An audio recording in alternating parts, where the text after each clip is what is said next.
স্বাদের আলুর পুরি এইভাবে হয়েছে। ভিডিওটা দেখে বানাই ফেলতে পারেন বাসায়, দোকান থেকে কিনে খাওয়ার আর কোনো দরকার নাই।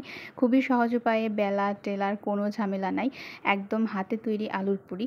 আপনারা শুধু ভিডিওটা শুরু থেকে শেষ পর্যন্ত দেখেন। তো তার জন্য আমাদের প্রথমে লাগবে আলুটাকে খুব সুন্দর করে ছিলে নিতেছে। আগে ধুয়ে নিয়েছিলাম, তারপর আবার ছিলে নিচ্ছি। আর এখানে হয়েছে পুরিটা বানানোর জন্য যে ডোটা তৈরি করতে হবে, তার জন্য কিছুটা দিয়েছি ময়দা, কিছুটা দিচ্ছি আটা, তারপরে দিয়েছি পরিমাণ মতো লবণ, তারপর কিছুটা কালিজিরা, পরিমাণ মতো তেলটা দিয়ে আটাটাকে খুব সুন্দর করে আলতো হাতে নাড়ে সব উপাদানগুলো খুব সুন্দর করে ময়দার আটার সাথে মিশিয়ে নিতে হবে। আর এখানে আমাদের লাগবে হচ্ছে উমা গরম পানি। প্রথমে হচ্ছে পানিটাকে গরম করে হাত দিয়ে দেখবেন যে হাতে সহ্য হয় কিনা, সেই অনুযায়ী হচ্ছে পানিটা দিবেন। দিয়ে তারপর খুব সুন্দর করে আবার আলতো হাতে খুব সুন্দর করে মাখাই নিতে হবে। এই কাজটা আপনারা অনেকটা সময় নিয়ে করবেন। আমার আটাটা মাখাইতে প্রায় 15 মিনিটের মতো সময় লাগছিল। তারপর যখন দেখবেন এরকম হয়ে গেছে, তারপর রেস্টের জন্য আবার 15 মিনিট রেখে দিবেন। তারপরে এখানে নিয়ে নিতেছি লবণ আর শুকনা মরিচটাকে খুব সুন্দর করে কষলে মাখাই নিতেছি। এখানে হচ্ছে আলুটা সিদ্ধ করে নিয়েছিলাম, এখন হচ্ছে আলুটা পুরির জন্য ভর্তা করে নিব। ভর্তা করার সময় আপনারা পেঁয়াজ বেরেস্তা দিতে পারেন। আমি পেঁয়াজ বেরেস্তা দিই নাই, যেহেতু আলুর পুরটা মানে পুরির ভেতরে যাবে, তার জন্য। আপনারা স্বাদের জন্য দিতে পারেন। আর সরিষার তেলটা যদি আপনারা খান তাহলে অবশ্যই দিবেন।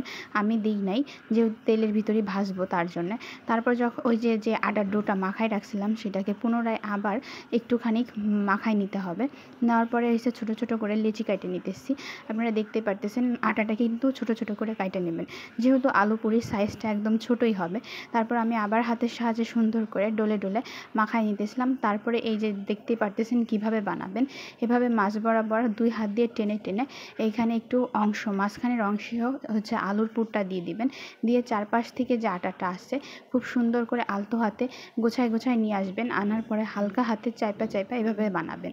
এটা কিন্তু একটু সময় লাগবে, মানে একটা পুরি বানাইতে 4-5 মিনিট সময়ের মতো লাগবে। এটা একটু ধৈর্য সহকারে করবেন, তাইলে আলু পুরিটা আর ফাটবেও না, আর আলুটা ভিতর থেকে বের হয়ে আসার কোনো সম্ভাবনা থাকবে না। তারপর একইভাবে হচ্ছে সবগুলো বানাই নিব। আমি আপনাদের দেখানোর সুবিধার্থে আর একবার দেখাই দিতেছি।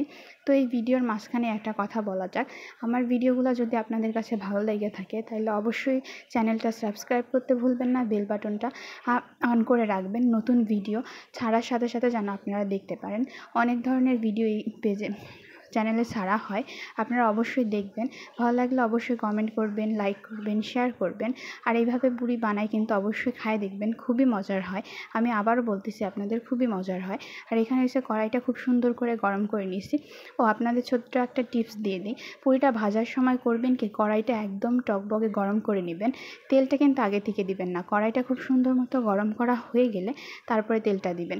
তেলটা যখন গরম হয়ে আসবে তখন জালটা একদম লো হিটে রাখবেন, রাইখা পুরিগুলারে দিয়ে দিবেন। পুরিগুলা ভাজতে কিন্তু অনেকটা সময় লাগবে। তো এই তো দেখেন আমাদের মুচমুচে পুরি বানানো শেষ।